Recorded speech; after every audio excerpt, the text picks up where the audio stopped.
2 जून 1995 guest house कांड। एक ऐसा आईपीएस जो पहले ही दिन लखनऊ में अपनी सेवा प्रदान करने के लिए पहुंचे थे और पहले ही दिन उन्हें निलंबित कर दिया गया।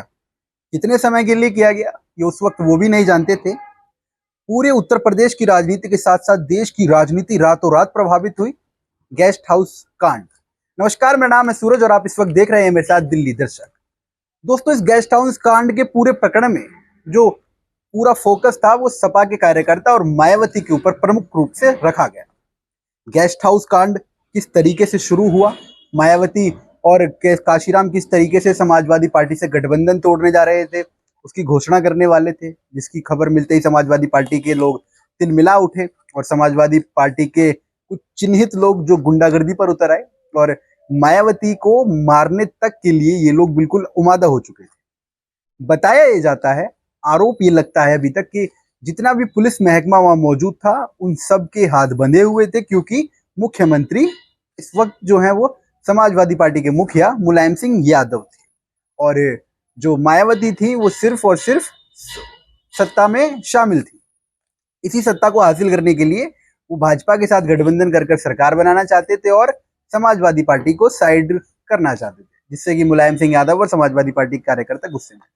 अब बताया यह जाता है कि उस वक्त नए नए लखनऊ के एसएसपी बने ओपी सिंह, जिनको पहले ही दिन उसी दिन सेवा के लिए नियुक्त किया गया। इतनी बड़ी घटना हुई, ओपी सिंह मौके पर पहुंचे हुए थे और उसके बाद भी घटना को काबू करने में इतना वक्त लगा। तो मायावती के जो कुछ चुनिंदा लोग थे जिनसे मायावती खुंदस खाए बैठी थी, या कहें तो एक प्रवृत्ति थी कि ये लोग चिन्हित हो चुके थे मायावती की नजरों में, उनमें से एक ओपी सिंह भी थे। ओपी सिंह पर यह आरोप था कि वो भी औरों की तरह वहां पर खड़े हुए पूरी घटना को, पूरे मंजर को देख रहे थे और समाजवादी पार्टी के तथा कथित गुंडों को शय दी गई थी। अब इस मामले में वैसे तो कई नामजद थे, लेकिन जो प्रशासनिक लोग थे उनमें से ओपी सिंह एक प्रमुख नाम उठकर सामने आया। इनका जब निलंबन हुआ उस वक्त मायावती सत्ता में भी नहीं थी, लेकिन कार्रवाई के दौरान ओपी सिंह को निलंबित करना पड़ा। कार्रवाई शुरू हुई, कार्रवाई चली, कई लोगों को नामजद किया गया, समाजवादी पार्टी के कई लोगों को भी इसके ऊपर कार्रवाई चली, उनको भी गिरफ्तार किया गया। और ये भी कहा गया कि पुलिस वालों में जितने भी लोग थे उनमें से लगभग 90% लोगों ने किसी प्रकार की कार्रवाई नहीं की, क्योंकि ऊपर से उनके ऊपर ऑर्डर नहीं थे। अब इस बीच ओपी सिंह जो हैं वो अपने इस निलंबन से खासा परेशान थे। ओपी सिंह के ऊपर लगातार ये आरोप लग रहे थे, उनकी छवि भी और खराब हो चुकी थी पूरे क्षेत्र में, पूरे उत्तर प्रदेश में, और लगातार उन पर यह आरोप लग रहे थे कि वो मुलायम सिंह यादव और समाजवादी पार्टी के फेवर में कार्य करते हैं, सत्ता के नीचे कार्य करते हैं और कहीं ना कहीं एंटी बहुजन है, यानी कि बीएसपी के एंटी है। अब इसको लेकर ओपी सिंह जो है वो संतुष्ट नहीं थे। 150 दिन बाद उनका निलंबन तो खत्म हुआ, उन्हें आजमगढ़ का नया डीआईजी बना दिया गया, लेकिन ओपी सिंह संतुष्ट नहीं थे। ओपी सिंह को ये बात अंदर से खा रही थी, तो उन्होंने मायावती से बात करने का मन में ठान रखा। लगभग 3 साल बाद यानी कि 1998 में मायावती आजमगढ़ में आकर जनसभा को संबोधित कर रही थी।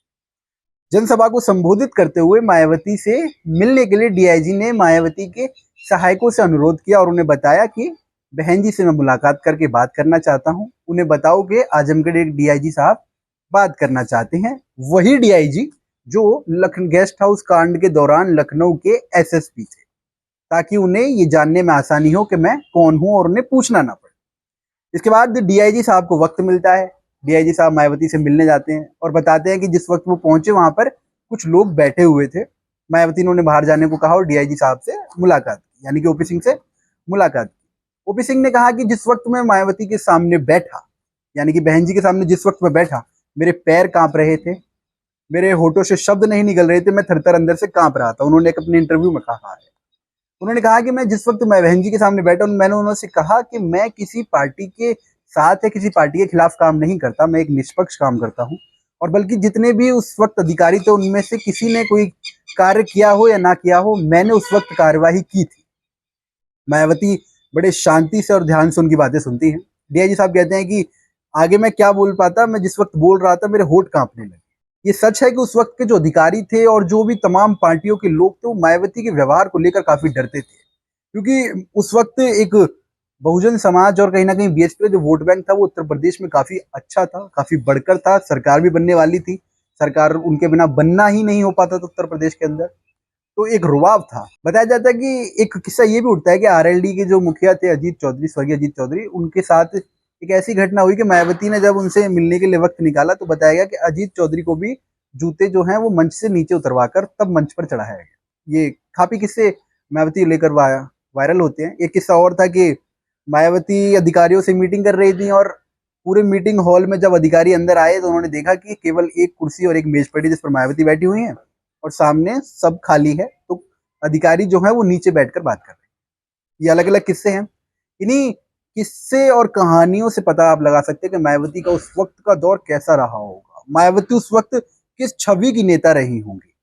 अब ओपी सिंह ने मायावती से अपना कथन पूरा किया। ओपी सिंह ने कहा कि मायावती ने उनकी बातों में हामी भरी लेकिन कुछ कहा नहीं। ओपी सिंह ने भी कहा कि मुझे उत्तर की आवश्यकता नहीं थी, मैं सिर्फ और सिर्फ उनसे मिलकर अपनी बातें पूरी कहना चाहता था कि मेरे मन में जो हिचक थी वो खत्म हो जाए। इस पूरी घटना में ओपी सिंह के जीवन को, ओपी सिंह के पूरे करियर को प्रभावित किया था, क्योंकि उन्हें क्षेत्र में और कई जगहों पर जाकर इस बात को फेस करना पड़ता था कि ये समाजवादी पार्टी के आदमी है, समाजवादी पार्टी के लिए काम करते हैं। दोस्तों ये तो रही ओपी सिंह की बात। ऐसे ही तमाम किस्से हुए मायावती के साथ कि समाजवादी पार्टी का ये साथ कभी गठबंधन ना किया, 30 साल तक ये लोग, लगभग 24 से 25 साल तक ये पार्टियां अलग रहीं, एक दूसरे के साथ कभी मंच साझा नहीं किया क्योंकि गेस्ट हाउस कांड से बहुत प्रभावित हुए। कई किस्से कहानियों में कहा जाता है कि उस दिन से मायावती ने साड़ी पहनना बंद कर दिया, मायावती सूट पहनने लगी। ये कई किस्से हैं जो गेस्ट हाउस कांड के बाद उठे। लेकिन गेस्ट हाउस कांड के बाद ये बात भी सच्चाई है कि जितने भी अधिकारी और नेता थे, मायावती ने 2007 की सरकार में आकर इस बात का ज्ञान करा दिया कि मायावती जब सत्ता में आएंगी तो किस प्रकार का व्यवहार और किस प्रकार के कार्य सरकार में आकर, सत्ता में आकर किए जाएंगे।